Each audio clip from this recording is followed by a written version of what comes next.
শুক্রবার উত্তর ত্রিপুরা জেলার ধর্মনগরে মেরা মিট্টি মেরা দেশ কর্মসূচির অঙ্গ হিসাবে জেলা ভিত্তিক এক অনুষ্ঠানের আয়োজন করা হয়। উপস্থিত ছিলেন বিধানসভার অধ্যক্ষ বিশ্ববন্ধু সেন সহ অন্যান্যরা। অনুষ্ঠানে বক্তব্য রাখতে গিয়ে বিশ্ববন্ধু সেন ভারতবর্ষ স্বাধীন হওয়ার পেছনে যেই সকল বীর সন্তানদের কাহিনী ভারতের ইতিহাসে গাঁথা রয়েছে তাদের সম্পর্কে বিস্তারিত আলোচনা করেন। যেখানে নেতাজি সুভাষচন্দ্র বসু এবং দেশবন্ধু চিত্তরঞ্জনের স্বাধীনতার পেছনে তাদের জীবন বলিদানের এক দুঃখজনক কথা তুলে ধরেন তিনি বলেন, ব্রিটিশদের হাত থেকে ভারতবর্ষকে স্বাধীনতা দিতে গিয়ে নেতাজি সুভাষচন্দ্র বসু এবং দেশবন্ধু চিত্তরঞ্জন একসময় জেলের মধ্যে বন্দী ছিল। ঠিক তখনই দেশবন্ধু চিত্তরঞ্জনের স্ত্রী বাসন্তী দেবী যখন খাবার নিয়ে জেলে পৌঁছলেন, সেই মুহূর্তে বাসন্তী দেবী নিজের স্বামীর জন্য খাবার না দিয়ে নেতাজি সুভাষচন্দ্র বসুর জন্য খাবার দিতে বললেন।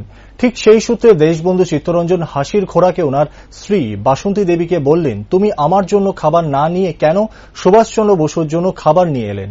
ঠিক তখনই বাসন্তী দেবী ওনার স্বামী দেশবন্ধু চিত্তরঞ্জনকে পাল্টা উত্তর দিলেন, যদি সুভাষচন্দ্র বসু বেঁচে থাকে তাহলে দেশ বাঁচবে, ভারতবর্ষ স্বাধীন পাবে আগামী দিনে। সুতরাং বাসন্তী দেবীর এই মহান চিন্তাধারা এবং মনের অনুভব কতটা সহৃদয়বান সেটা ওনার কথাবার্তায় তৎকালীন সময়ে বেরিয়ে এসেছিল।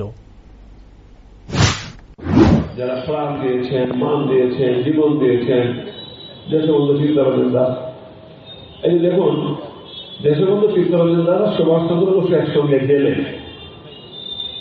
তো সুভাষচন্দ্র আর দেশবন্ধু চিত্তরঞ্জন একসঙ্গে জেলে। দেশবন্ধু চিত্তরঞ্জনের স্ত্রীর নাম হচ্ছে বাসন্তী দেবী। তো বাসন্তী দেবী তৎকালীন সময় ব্রিটিশ সরকার একদিন জেলে খাবার নিতে পারমিশন দিয়েছেন। বাসন্তী দেবী একজনের জন্য এলাও, বাসন্তী দেবী একজনের জন্য খাবার নিয়েছেন। তখন ওখান থেকে চিঠি দিয়ে পাঠিয়েছে যে সুভাষচন্দ্র বসুকে আসতে হবে। তো দেশবন্ধু চিত্তরঞ্জন তো আসলো, সুভাষ বসু আসলো। সুভাষচন্দ্র বসুর হাতে দিয়ে বাসন্তী দেবী স্ত্রী বললো, এটা কিন্তু তোমার জন্য এনেছি। নিজের হাজবেন্ডের দিকে বলছে, তুমি একটা সুভাষ।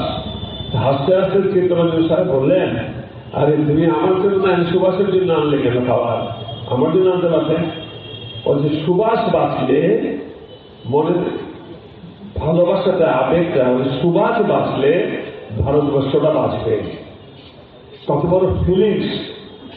এই জিনিসগুলো তো আমাদের ভেতরে এখন নেই, আমরা এগুলো আনতেও পারবো না।